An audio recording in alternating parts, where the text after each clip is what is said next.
So Haley had a very special honor given to her this year at school. In February, she won the Young Hero Award. This award is given to 6 students in Pinellas County schools each year. They are recognized for overcoming adversity, excelling in academics, or giving back to their community. Haley was recognized for the fundraising efforts that she has made for Livy and for her academic achievements. Our family attended the school board meeting, and Haley was able to meet and shake hands with all the school board members, and it was a very exciting day for all of us.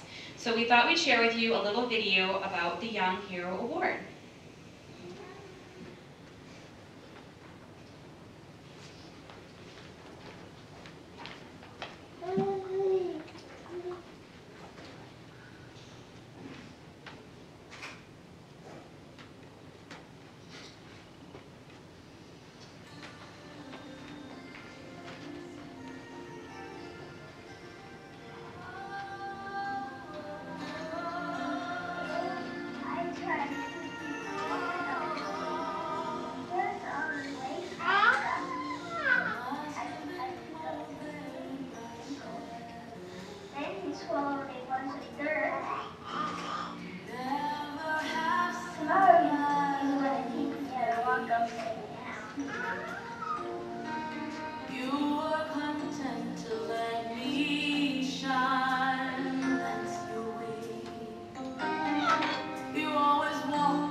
Okay, so besides what Haley's done with her bracelets and her paintings that she does to fundraise, we've also done some other ideas to give you some creative ideas for things. Hold up. One thing we did this past Christmas was we designed holiday ornaments with Livy's website on them. We found a company that imprinted her little logo on them, and we ordered 100 of them, and we spread the word to all our friends and family and had an amazing turnout of people who wanted to buy these, and we sold all of them, which was wonderful, and we used this money to help raise money for Livy's therapy sessions. We also do Lemonade for Livy. A couple of friends of Haley's and Livy's last summer came up with the idea of selling lemonade to raise money. And this one small little lemonade stand turned into a great fun event that family and friends all around the country do each summer. Good job, Anna. And our most recent fundraiser we started doing is we're selling these little sets of note cards. And on these note cards are representations of 8 of Haley's best paintings that she has done and sold on eBay. So we're selling these little note card kits as well. And again, all the money that we raise, 100% of it goes towards all of Livy's therapy sessions. So we've used our talents to fundraise. We've used social media and the Livy's Hope website and blog to get the word out there. We've made contact with the press. And as a matter of fact, our friends from the Tampa Bay Times are here with us today. Sorry to point you guys out. But one of the reporters was actually at this school board meeting where Haley won this award, and she contacted us and she wanted to do a story about our daughters, about Haley and Livy. So this was a really great way for us to share our story with everyone as well, because we believe that it's really important to share our stories. Let's see, we've also asked people how they can help. When people have asked us, how they can help us, we have given them an avenue to do so. And we've tried not to be so proud as to do it alone. And we've accepted help from others because it's their way of trying to be a part of our life. Another very important element that has helped us to keep hope alive is to advocate for Livy. We have found services and treatments for Olivia. We've asked others to help us to find out what is available. We've asked Livy's teachers, we've asked her therapists, we've asked other parents. We also didn't stop at one doctor or therapist if we weren't happy. We kept on looking. The right therapist for Livy has made all the difference. And I'm going to point you up too, Gina. One of her very special therapists happens to be here with us in the front row today as well. Great supporter for our family, so thank you for being here. We didn't expect the experts to tell us everything. We had to learn to ask, and we did. We asked a lot of questions. And at doctor's office visits or during hospital stays, which for us have been very long, months and months at a time, we learned to ask the questions. We went with our gut, and we didn't assume that they were telling us everything. We acted as the point person for all the doctors who were caring for her, because we learned not to assume that they were communicating with each other, because a lot of the times they weren't. We have gone out to seek people to help Livy. We go to workshops and we go to conferences just like this, the Family Cafe. And we keep growing our circle, like a business, because that's kind of what it can be. At Moms Groups, we become parts of Moms Group of children who have seizures, and we really looked forward to attending those when we did. At Livy's school, we become involved with the PTA, we volunteer, we're basically present. And that you'd be amazed to know how much information you can find out by just being at the school. At therapy centers, waiting rooms can be great areas for conversation, and this includes doctors' waiting rooms too, because we all know how much time we spend there. And let's see, lastly, we have fought for Livy's education and for what she deserves. We educated ourselves on what the IEP is all about. And we found also for her a special needs advocate and a lawyer. We didn't even know that special needs advocates or lawyers existed, and I'm glad we found one, because they're the ones who know the law, and they can fight for what you believe your child deserves. There is a cost involved with these lawyers, but we do believe, in our opinion, that it is worth it. It helps when you have someone on your side who knows the law. So Haley is now going to share with you a little story about Olivia.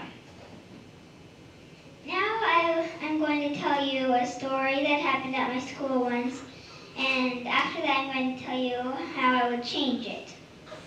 So one time my mom and Livy came to my school and I was just about to read a book when my mom's earring got stuck in Livy's hair. Livy got a little upset, so they went out in the hall, and by the time another class was coming out of the room, Livy had calmed down a little bit. Some of the kids that were in my class last year knew about Livy, but some of them that didn't know about Livy asked what's wrong with her. So I think they said that because they thought she was probably going to be standing up and telling my mom what was wrong. So I said, what's wrong with her?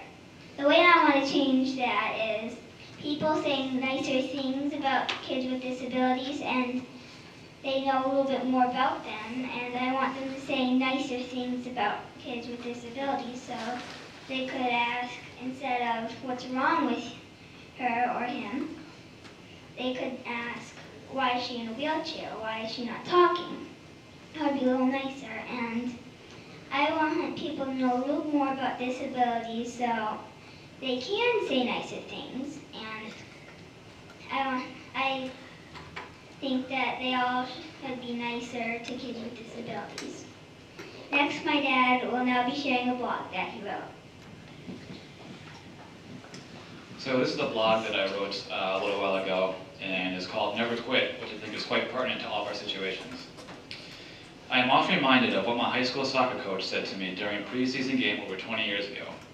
We were playing a team from a nearby town that happened to have one of the best offensive players in the state. Lucky me, I got to cover him on defense. Midway through the second half, I was clearly tiring. My coach noticed this and yelled to me, "John Scheinman, you are one of the guys who are never coming out." The implicit meaning of his exclamation was that I needed to be ready to play the whole game, to come prepared both mentally and physically, and to always give everything I had on the field. It is often said that we are a sum total of all our experiences through our lives. But over the course of time, there are those gems that are forever fused with the fabric of our identities. For me, this is one of those statements. Looking back over time, I have a track record of staying with a situation as long as possible, and sometimes to a fault. But doing so has left me with little regret as to what the outcome would be.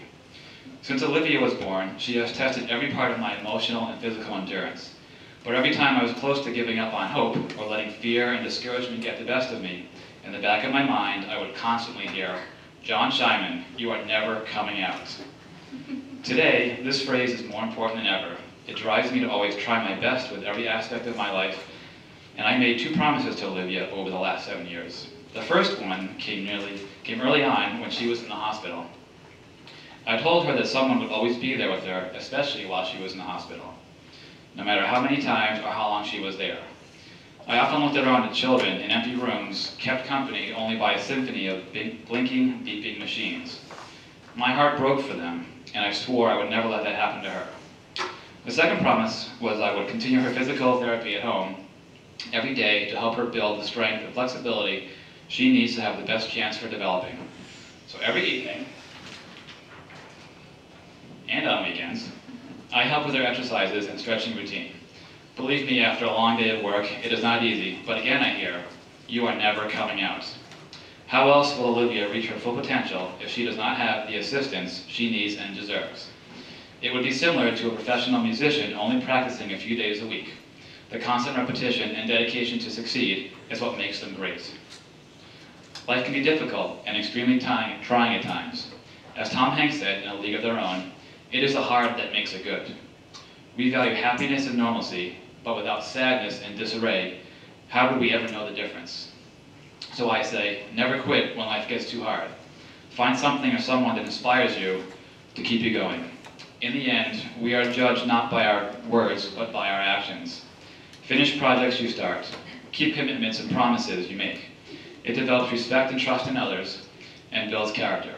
Never quit on yourself, but most importantly, never quit on your family and your friends. They are the people who depend on you the most, and who will be there for you in return. So in order never to quit, you must be sure to take care of yourself, and Allison will tell you all about that. Taking care of yourself. One very important thing that I have learned is that I have to take care of myself. I have learned to surround myself with people who I can talk to and trust. This has been my family, my friends, and members of support groups. It's great to find another parent in a similar situation. I've actually met one of my best friends this way. Her son and Olivia met about 5 years ago. They go to the same therapy center, and they also were in the same classroom together. I remember to be flexible. We have learned that things can change on a dime in our lives. And many times our plans have been interrupted, and we've had to learn to move on and make the most of the situation. And I just made a little note here to hand the microphone to John because he has a little story about yesterday. Just a quick story. So our family doesn't go on vacation very often, as evidenced by Livy, and getting around is pretty tough in some places. So we decided to make a weekend out of the trip coming up here. So we're staying at a hotel nearby. And we had the plans of getting up yesterday and going down to the pool as a family, and they have a nice little pool that actually goes down on a slope like a beach, and you can just kind of walk in slowly. So we're going to put Livy in there and just kind of hang out. Well, Livy had other plans, so she woke up and we had breakfast and things were good, but then she drifted off to sleep, and that's typically her most susceptible time to having a seizure, and so she decided to have one. And her seizures typically last for a bit of time, and they're somewhat not noticeable, but obviously we can tell that she's doing them. So she proceeded to continue on for quite some time. We had to give her some medication, and then after that she fell asleep. So she decided to sleep for about 3 hours. So needless to say, we couldn't go down as a family, so I took Haley down to the pool, and we hung out and had some fun. And Mom got some needed rest anyway, so that was good. But just a little story about how we have to change things as it's given to us.